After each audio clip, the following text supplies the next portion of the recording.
Jusqu'où sommes-nous prêts à aller pour avoir des fringues pas chères? Oui, nous sommes atteints du syndrome fast fashion. Pourquoi cet air dubitatif?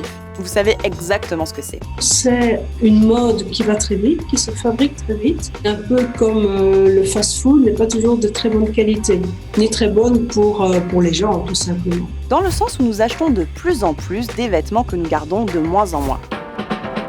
Bon, ok, je l'ai jamais porté, mais j'adore. D'après la sociologue Majdou Linsby, la moitié des vêtements produits n'est jamais porté. Et beaucoup de ces invendus finiraient même brûlés. Un tabou dans l'industrie. En 2017, H&M en aurait brûlé 12 tonnes comme ça. La marque se défendait alors. C'était des produits avec des défauts de fabrication. Burberry, de son côté, a brûlé en 2018 pour plus de 30 millions d'euros d'invendus. Pratique qu'elle dit avoir décidé d'arrêter. Et dans nos placards, ce serait un tiers qui ne servirait jamais. C'est tout simplement énorme, avec un très gros coût pour notre planète. La mode est la deuxième industrie la plus polluante au monde, après le pétrole. Il faut des milliers de litres d'eau pour produire des vêtements, au moins 9000 pour un jean et à peu près 3000 pour un t-shirt. Mais la pollution vient aussi des matières utilisées pour les différents textiles. Et on ne contribue pas seulement à la pollution, mais aussi à l'exploitation des personnes qui font nos vêtements.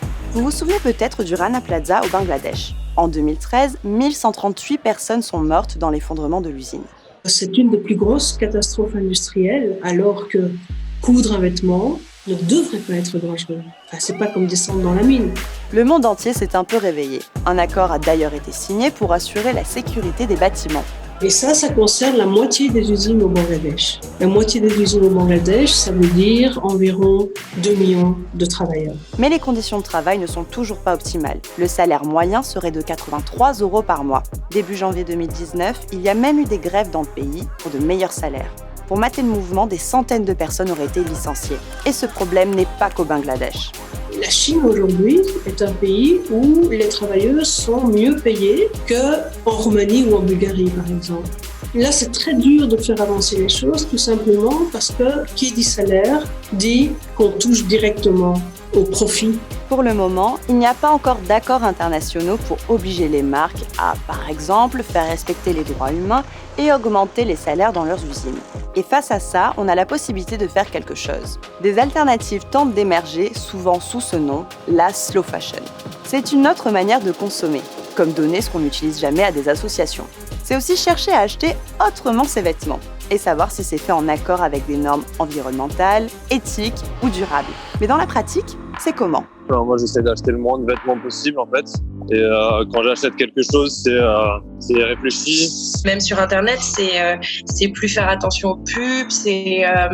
En fait, c'est juste faire autre chose que d'aller dans les magasins. Moi, je sais, quand j'étais plus jeune, quand j'avais fini les cours et que j'avais rien à faire, j'allais chez H&M à Saint-Lazare. C'était mon terrain de jeu. Des nouvelles marques se sont lancées dans ce marché. Des plateformes aident aussi à les faire émerger. Elles peuvent aussi se constituer des communautés, notamment grâce à Instagram. D'ailleurs, certaines d'entre elles refusent de baisser leur prix lors des soldes ou du fameux Black Friday. Pourquoi ? Pour promouvoir l'idée d'un prix juste avec une répartition juste. Mais justement, j'ai déjà entendu que ça coûtait plus cher. Vrai ou faux ? En fait, psychologiquement, ça peut être plus cher sur le premier abord et en fait, au final, ça va pas être plus cher parce que dans le temps, on va avoir des vêtements qui tiennent plus et peut-être que du coup, nos achats ils seront plus réfléchis. Cette question, Guillaume y a aussi été confronté. Il a cofondé une marque pour hommes, justement, de vêtements qui durent. Nous, ce qu'on essayait de faire comprendre, parce que fabriquer un t-shirt à 4 €, en fait, ça n'a pas de sens, ça n'existe pas économiquement. Il faut vraiment tout couper. Il faut faire fabriquer au Bangladesh par des gens qui sont sous-payés, qui n'ont aucun droit du travail. Il faut tout renier sur la qualité. Donc, dès qu'on veut faire un t-shirt qui va durer longtemps, nous, pour le vendre et pour que le business qu'on monte, il ait un sens, il faut qu'il soit vendu à 20 €. Une autre solution aussi mise en avant, c'est la seconde main. C'est même devenu un marché qui pèserait 1 milliard d'euros. 30% des Français auraient acheté un vêtement d'occasion en 2018, c'était 15% en 2010. Depuis quelques années, différents concepts se sont donc développés. Moi, j'ai commencé à aller très jeune dans les boutiques de seconde main. Et bon, là, c'est vraiment beaucoup moins cher. Donc, et même Vinted, c'est une super solution aussi. Une autre option, c'est la location. Que ce soit pour changer un peu, pour une occasion spéciale, pour des produits dits de luxe, mais aussi pour les vêtements pour bébés et enfants. C'est une autre solution qui permet aux vêtements d'être vraiment utilisés, parce que l'objectif, c'est la durabilité. Et ça veut dire prendre soin de ses vêtements, les réparer soi-même ou pas, y faire attention, ou encore en les lavant à 30 degrés plutôt qu'à 40. Il paraît même que les grandes marques s'y mettent. Mais est-ce qu'il n'y a pas un peu de greenwashing ? Aujourd'hui, en fait, ce qui manque, c'est beaucoup d'informations. Moi, je regarde tous les articles qui parlent de slow fashion, mais dès que c'est une marque, par contre, qui en parle, je me dis, il y a un hic derrière, c'est du marketing. J'ai voulu prendre l'exemple de H&M. Sur son site, la marque explique être dans une démarche plus durable. Et par exemple, cette blouse de la ligne Conscious de H&M. Elle est faite à partir de matériaux recyclés. Greenwashing ou pas ? Mais c'est du greenwashing parce que en coulisses, H&M brûle des tonnes et des tonnes de vêtements simplement parce qu'ils n'arrivent pas à les vendre. Attention aussi aux fameuses étiquettes « fabriquées en ». Ce n'est jamais une garantie absolue. Même si on trouve du Made in Belgique, rien ne dit que ce n'est pas fabriqué dans un atelier clandestin. Donc là, on manque en fait de transparence. Il n'y a pas aujourd'hui de transparence sur les filières. Et ce, même si des marques commencent à publier la liste de leurs fournisseurs. Donc, pour résumer, les bons réflexes avant d'acheter sont chercher à savoir d'où viennent vos vêtements, comment ils ont été faits, comment les conserver et est-ce que vous en avez vraiment besoin.